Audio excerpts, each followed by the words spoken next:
बिस्मिल्लाहिर्रहमानिर्रहीम। अस्सलाम वालेकुम व्यूअर्स। आज हम बनाएंगे वनीला टी टाइम केक, जो कि बहुत ही सिंपल है इसको बनाना। चैनल पर नए हैं तो प्लीज़ इसे सब्सक्राइब कर दें और साथ वाले बेल आइकन को भी ज़रूर प्रेस कर दें ताकि मेरी हर वीडियो का नोटिफिकेशन आप तक सबसे पहले पहुंच सके।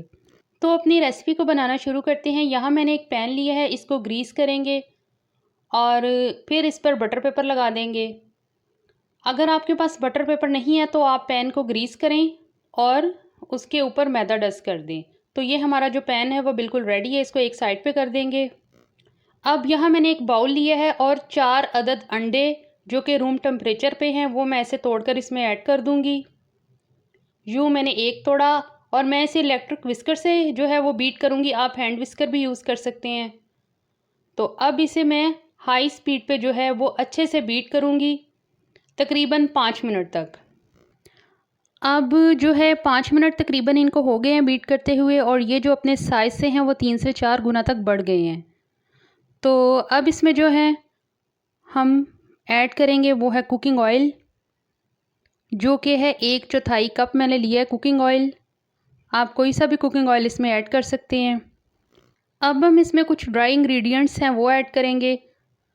तो सबसे पहले मैंने मैदा लिया है जो कि 1 + 1.5 कप है, यानी 1.5 कप मैंने मैदा लिया है और इसे छान के इसमें ऐड करेंगे। तो मैदा जो है वो हमने तकरीबन जो है वो छान लिया है और अब जो है इसके बाद हम इसमें जो है वो पिसी हुई चीनी, ये तकरीबन 1 कप है और ये इसमें ऐड कर देंगे। ये बारीक पिसी हुई चीनी है, लेकिन फिर भी इसे पहले छान लेंगे। अब जो है बारी आती है मिक्सिंग की। तो यहाँ पे तकरीबन 2 से 3 मिनट जो सारा जो बैटर को अच्छी तरह से मिक्स करेंगे।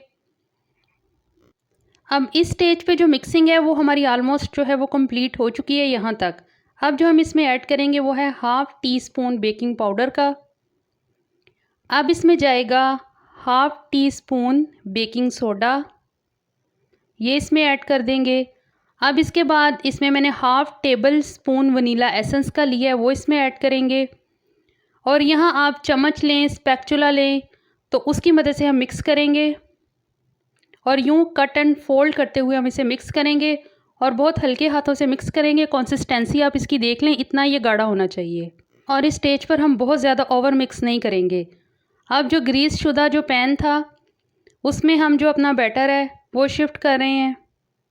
3 बार टैप टैप करेंगे। अब हमारा केक बेकिंग के लिए बिल्कुल रेडी है। होममेड ओवन का व्यू मैं आपको दिखा देती हूँ। स्टैंड इसमें मैंने पहले से रख दिया था और ये जो बर्तन है पतीला, इसको मैंने पहले से प्री हीट होने के लिए रख दिया था। अब इसमें एहतियात से केक का पैन रखेंगे। एहतियात करेंगे कि कहीं ये टेढ़ा ना रखा जाए, क्योंकि जो हमारा केक है वो टेढ़ा बन जाएगा। 40 से 50 मिनट का बेकिंग का टाइम है इसका। और जो ये बेकिंग का टाइम है ये बर्तन की मोटाई और गैस पर डिपेंड करता है। आँख का व्यू आप देख लें, ये मीडियम लो फ्लेम है और एक दफ़ा आप इसे 35 मिनट पर जो केक को ज़रूर चेक कर लीजिएगा इसको खोल के। तो अब जो टाइम है वो मेरा तकरीबन 40 मिनट में मेरा केक बेक हुआ है। 40 मिनट हो गए हैं। मैंने जो है वो ढक्कन इसका रिमूव किया है, तो केक जो है वो लुक आप इसकी देख लें। अब इसमें जो है वो टूथपिक इंसर्ट करके मैं इसकी आपको दिखा देती हूँ। तो ये देख लें बिल्कुल क्लियर निकली है, इसका मतलब है जो केक है वो बेक हो चुका है। अब इसे ऐसे ही ठंडा होने के लिए छोड़ देंगे। तो केक जो है हमारा मुकम्मल तौर पर ठंडा हो चुका है। अब इसे डीमोल्ड करेंगे। जो बटर पेपर है वो रिमूव कर देंगे। अब जो इसका बटर पेपर है वो मैंने रिमूव कर दिया है और इसकी जो है बहुत ही खूबसूरत सी एक लुक आई है और बहुत ही सॉफ्ट ये केक बना है। अब हम इसकी कटिंग करेंगे। तो जैसे कि आपको कटिंग से अंदाज़ा हो रहा है कि जो केक है वो बहुत ही सॉफ्ट बना है। तो इतने कम इंग्रेडिएंट्स में इतना ज़बरदस्त वनीला टी टाइम केक जो है वो हमारा बिल्कुल रेडी है। आप इसे चाय के साथ इंजॉय करें, कॉफ़ी के साथ इंजॉय करें, बहुत ही मज़े का लगेगा। बच्चों को बना के दें, उन्हें बहुत पसंद आएगा। तो अब ये मैं इसका केक का एक आपको व्यू दिखा रही हूँ। देखें कितना ये सॉफ्ट बना है। तो ज़रूर बनाइएगा। वीडियो पसंद आए तो प्लीज़ लाइक कीजिए, शेयर कीजिए। चैनल को सब्सक्राइब नहीं किया तो प्लीज़ इसे ज़रूर सब्सक्राइब कर दें और बेल आइकन को भी ज़रूर प्रेस कर दें। तो मिलते हैं अगली वीडियो में, तब तक के लिए इजाज़त दीजिए। अल्लाह हाफ़िज़।